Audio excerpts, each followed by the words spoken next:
This is the Benjamin Zulu Global. Welcome our viewers from all over the world to the home of the Heart Matters. We're converging to learn together because when you know better, you can do better.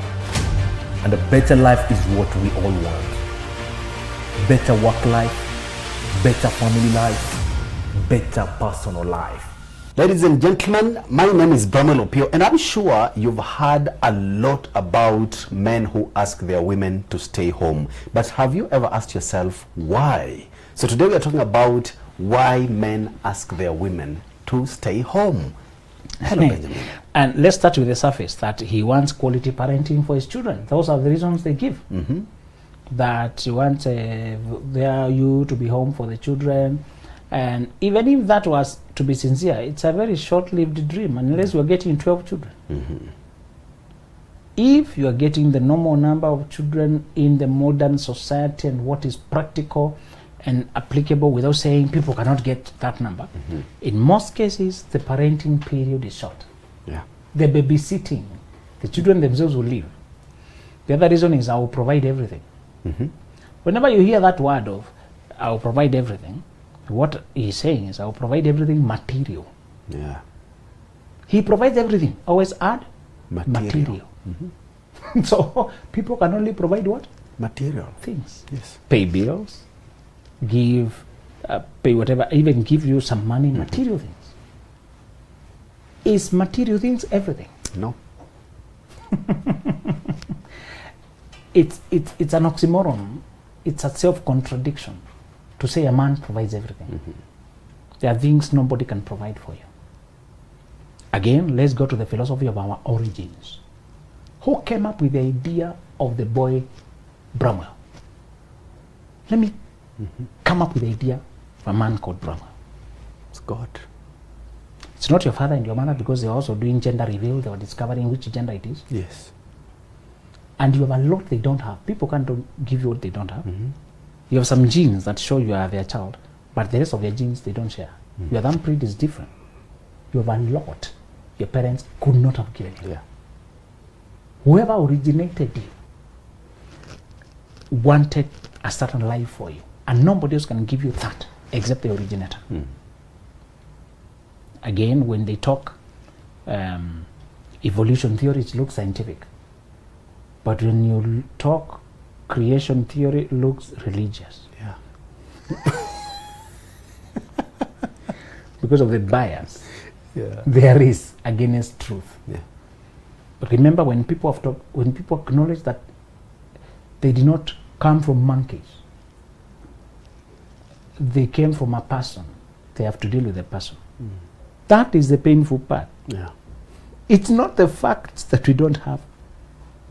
Romans said the nature itself tells you there's a designer in charge. Nature itself. If the forests are left alone without anybody, they blossom so well, they have so much rhythm. You can tell, no, somebody must be in charge here. Beauty. Who creates beauty?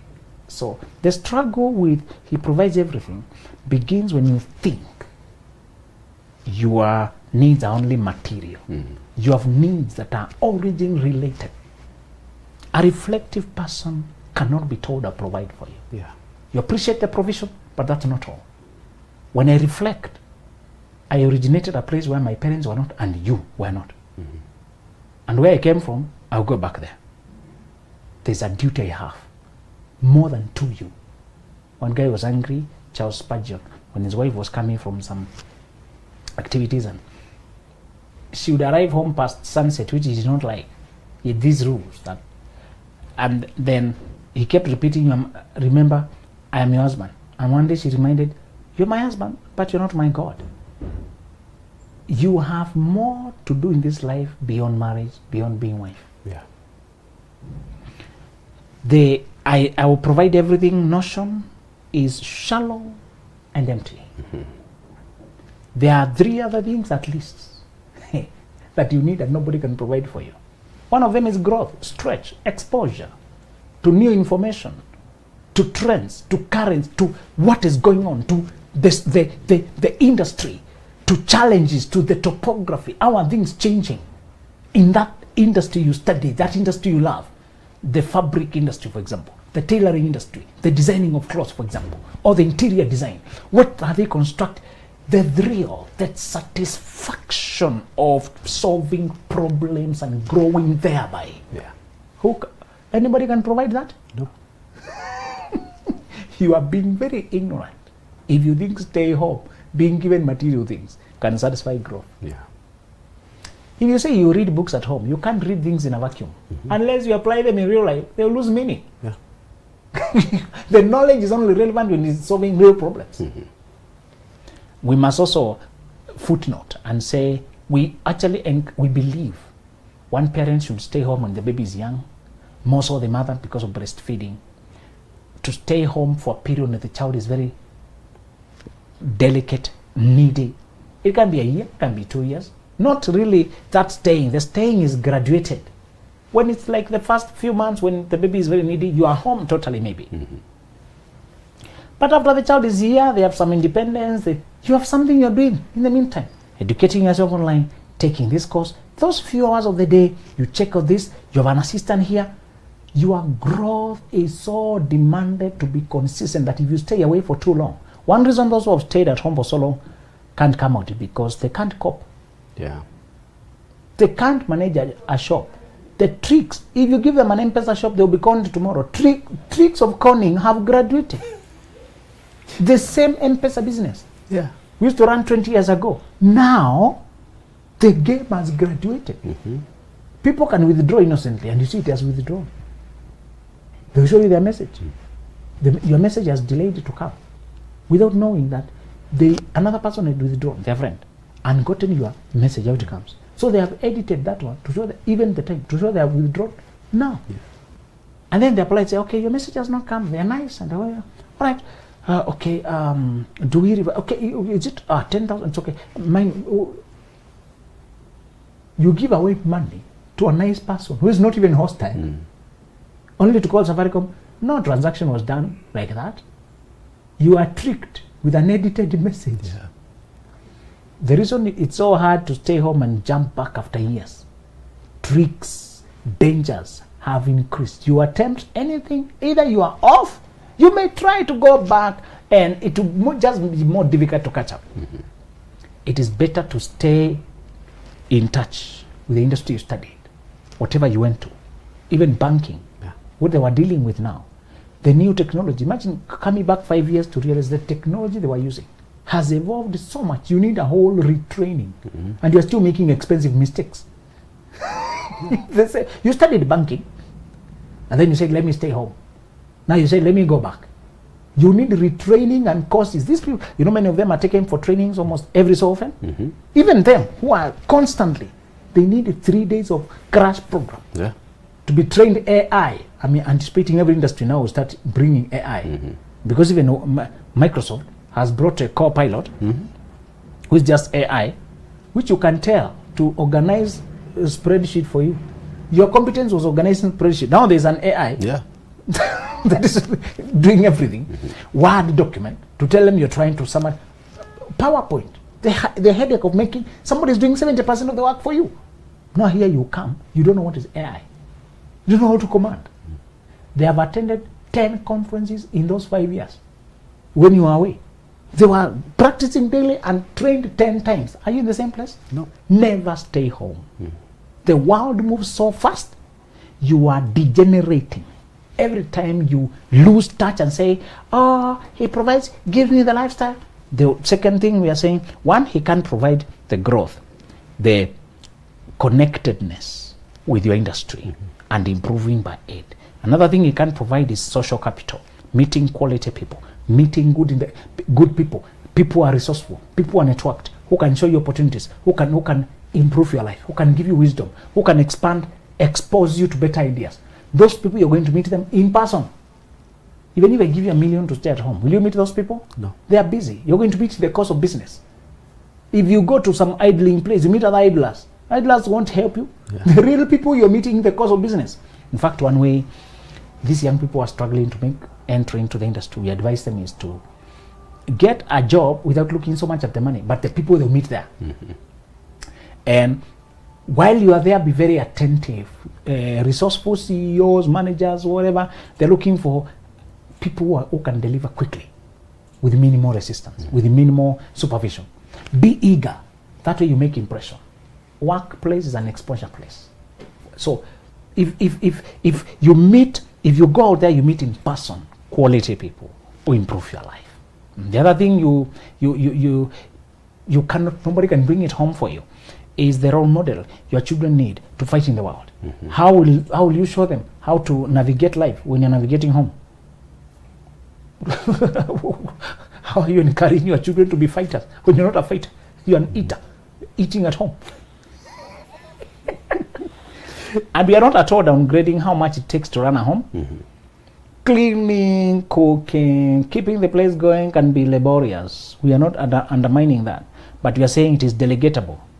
True or false? True. It's a job you can mechanize. Yeah.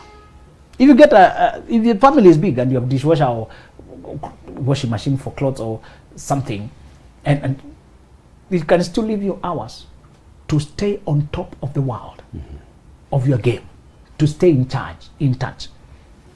So why men want you to stay home? Number one, they want you to stay home so they can do mischief out there. Majority of the reasons of men want to stay home and are dishonest and selfish. You buy into them because you are not informed. They know if you stay home, they can cheat however they want. A woman discovered for the last 20 years, he has always had another family. How many years? 20.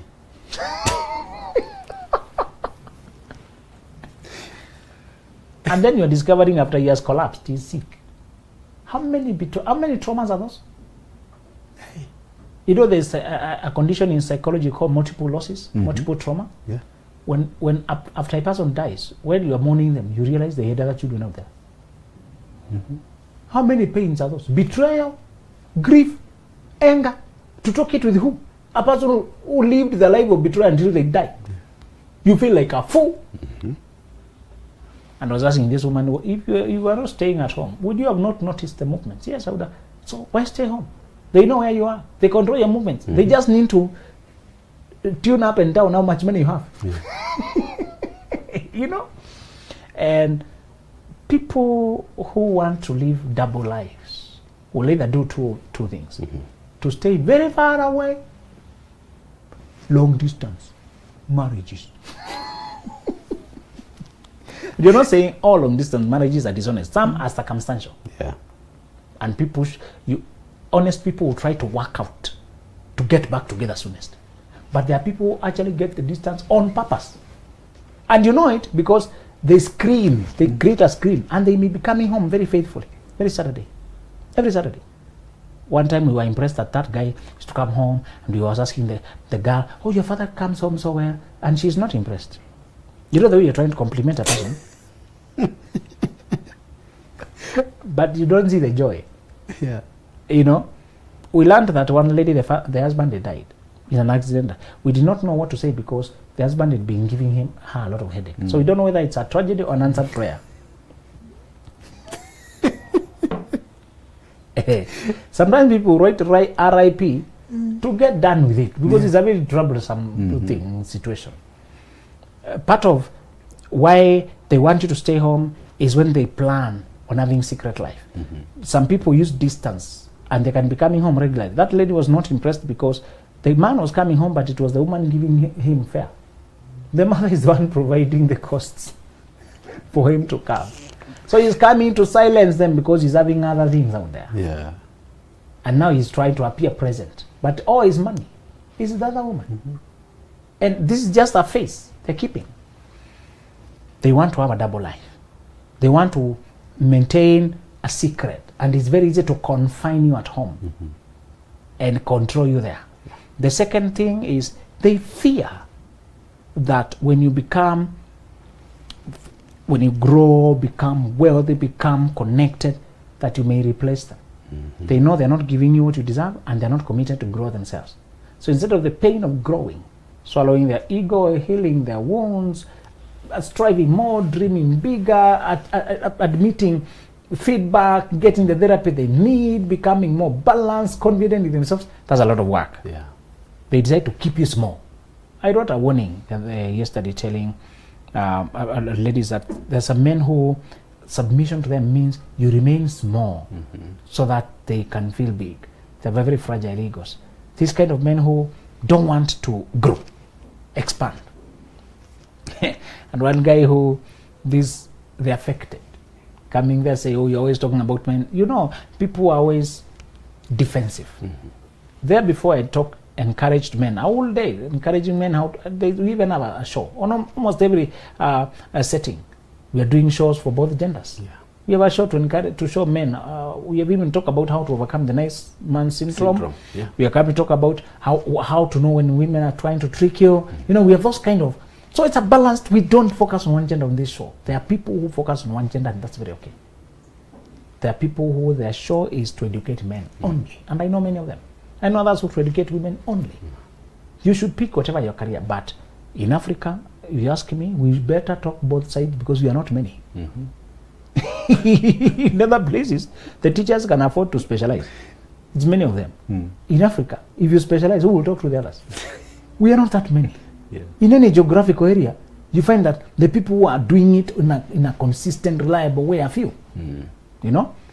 And I told you the other day, it's not lack of talent, it's lack of money. Sometimes these jobs don't pay you. Yeah. You have to be very clever. By the time they can maintain your life for you to stay there consistently, some people have to run elsewhere to look for the money. When they go there, money delays, so they delay to come back. Many people have a lot of content. They just don't know how, because sometimes in Africa the advertising doesn't pay. Some people are very hateful. They are trying to oppose instead. They don't want to advertise. They don't want to support you. You know, the climate in Africa does not allow specialization. So we are measuring that to say we are describing men, we describe women.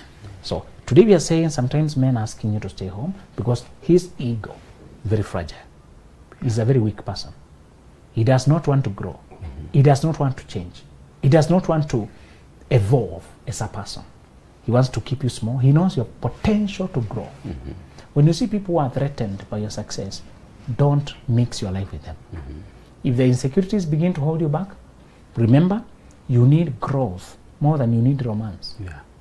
Romance will lose meaning. Even the relationship will lose meaning when you're not able to grow anymore, when you're not able to grow to your fullest self. So the second reason is they want you to stay home to keep you small. The third reason, they want you to stay home. Sometimes people have fed themselves this notion of when a woman has money, she cannot be controlled. When a woman has money, she should not submit. You know, he has a wrong notion that love means dependency. His philosophy of that you remaining submitted and there's love, for him to be relevant in your life, you must be weak, you must have no money. So his notion of let us remain in love is you remain financially weak.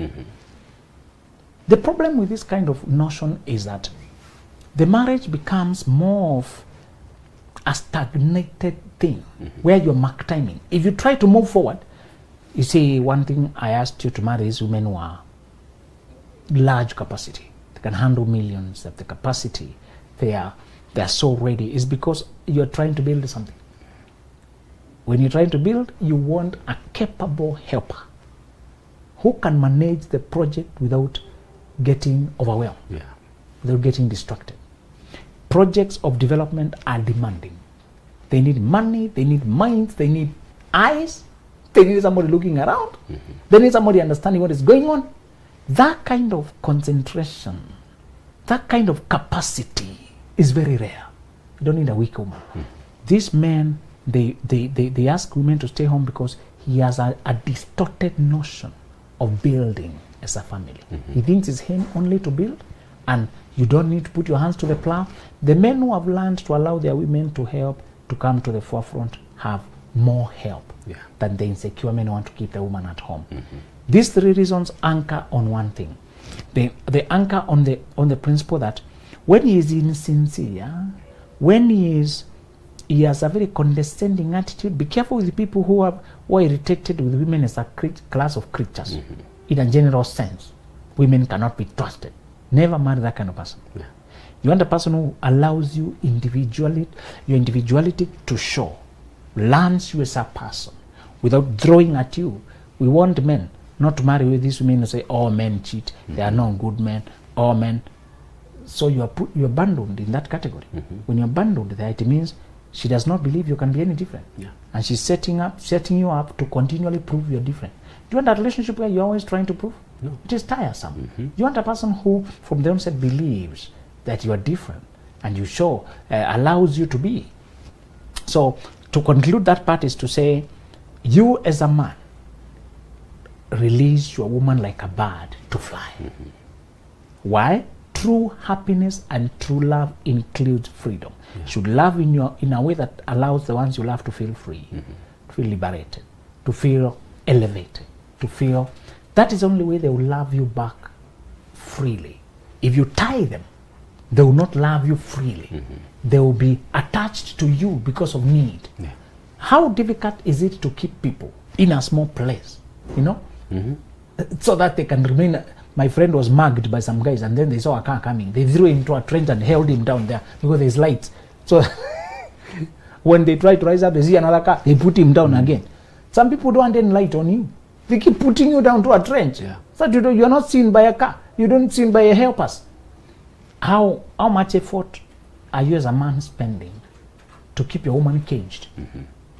Just because you won't trust her and let her be. If you have trauma or betrayals, some people watch these shows that show unfaithfulness. So you're full of situations of cheating.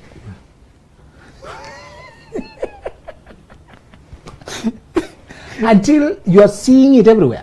Seeing it everywhere. Watch your heart with all due diligence. Without diligence, for out of it flow the issues of life. Don't fill your heart with cheating, infidelity. It happens, but that's not what you should fill your mind with. Yeah. We also have stories of faithfulness, stories of winning well, stories of finishing well. So my challenge to men is, true love is a risk. Yeah. Don't try to remove the risk by closing the woman somewhere in a cage. In any case, when you tell her to stay home, you're giving her more time to cheat. Where will she take the energy? That energy she was supposed to work, she may get another work.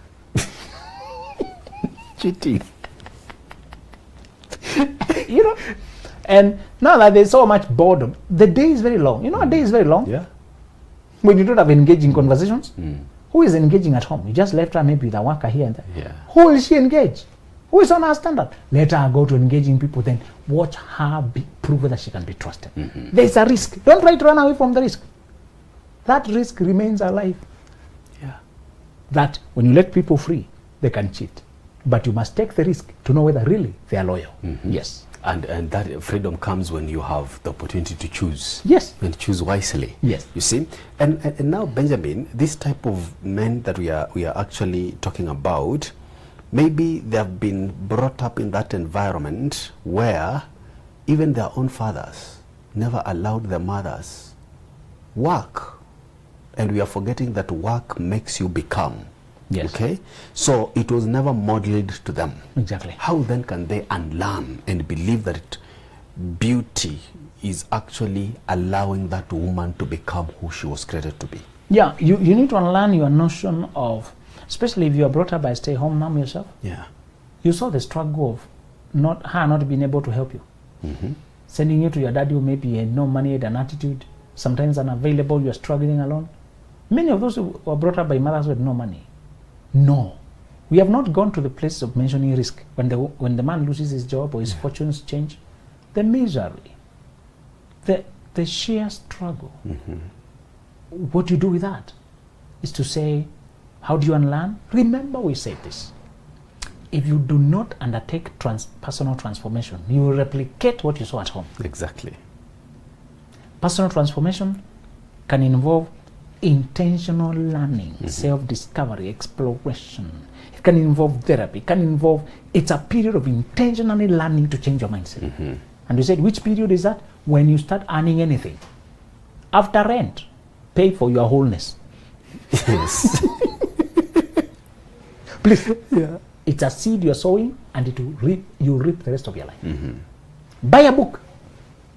I was introduced, luckily for me, when I was in college, how to buy substantive books are never for 200 shillings. If you want the hard copy, some things are so real, you don't want to see it on a screen. Yes. You want to highlight.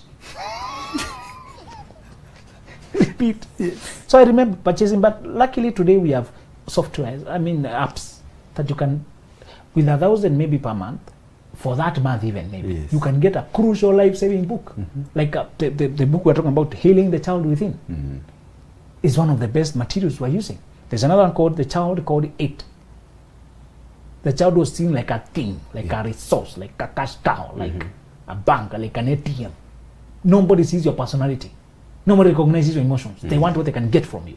A Child Called It. We saw a lot of materials that on mothers who cannot love. There's a book called On Mothers.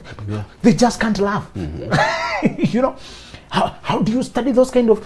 There are things that helped us so much, but that kind of material, you need to study it and unveil the new self. Yeah. Stop the motion of after college, get a job, get married. You're transferring all the philosophies and dysfunctions you collected at home. Don't grab a person in the college. That person is not healed, neither are you. Yes. You are making double mistakes.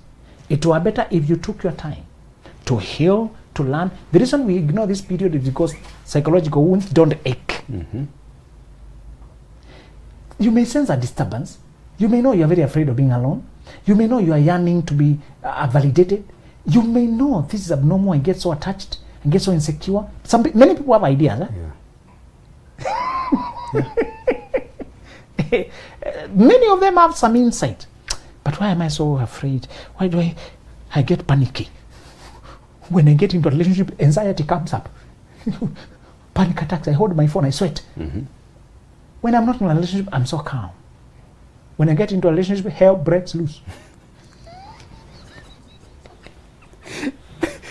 I overdo. I doubt whether I'm enough. Some people told me, I'm always waiting for him to leave. You know, you've been conditioned for being left. You're waiting. When he calls, is it this call? Hello? No, I was just greeting her. Okay, I've woken well. You're waiting for the breakup call. Over nothing. She had a clue. She was not well emotionally. All right. But why don't we solve it? There's a book called After the Affair to discuss the trauma of betrayals. And sometimes it's not your affair. It's the affair your father suffered that traumatized you so deeply that you are vicariously traumatized on behalf of your father.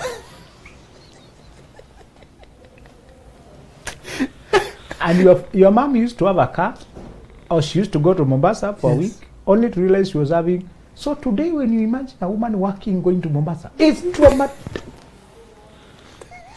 So sometimes it's not your affair. Families are very funny. You can suffer on behalf of your parents. And you know, sometimes you are aware your mother is cheating. Yeah. And your father is not aware. What do you do with that information? What do you do? You know, children know technology better than us. Yes. The technology is usually newer. The children have more time to exploit. So they can exploit your phone. They saw that you pretend you came from a trip and they are aware you are doing more than a trip. So what do they do? What do you do with that as a child? So it planted you so much anger, distrust, resentment. What do you do? Many people know they should go to therapy. They're just procrastinating because of the discomfort.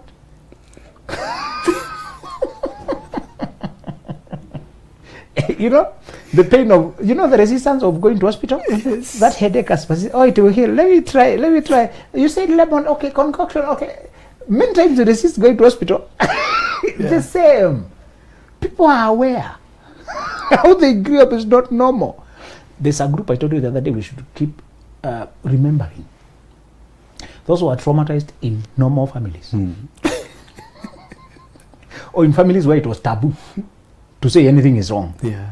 A family of a minister, for example, that their reputation and their career are intertwined. If you try to poke a hole to their reputation, you're destroying their career. So you grow up with secrets, you know? Yeah. Is to say, be aware that if you don't do anything intervening between you are growing up and you are starting your own family, you will continue the family life you saw unconsciously. That's your normal. Exactly. Even if you hated it, even if it was painful, the elements that produce it you are connected to them. Exactly. Your father was very controlling, he was also very straightforward. He was also very firm. So today you mistake firmness, control with positive traits.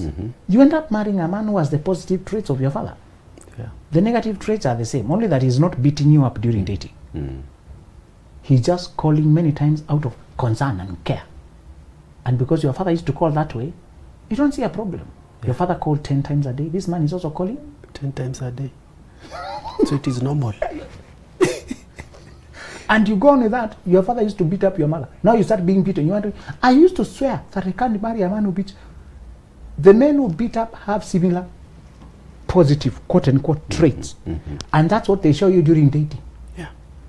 Those are showing you underneath is the beast, the vices. But you did not go through therapy to know a man calling you 10 times a day is not normal. Go heal so that you can come to normalcy and health. Yeah. Yes. There you have it, ladies and gentlemen. Pause and question your normal. Thank you so much for watching the Benjamin Zulu Show. Till next time.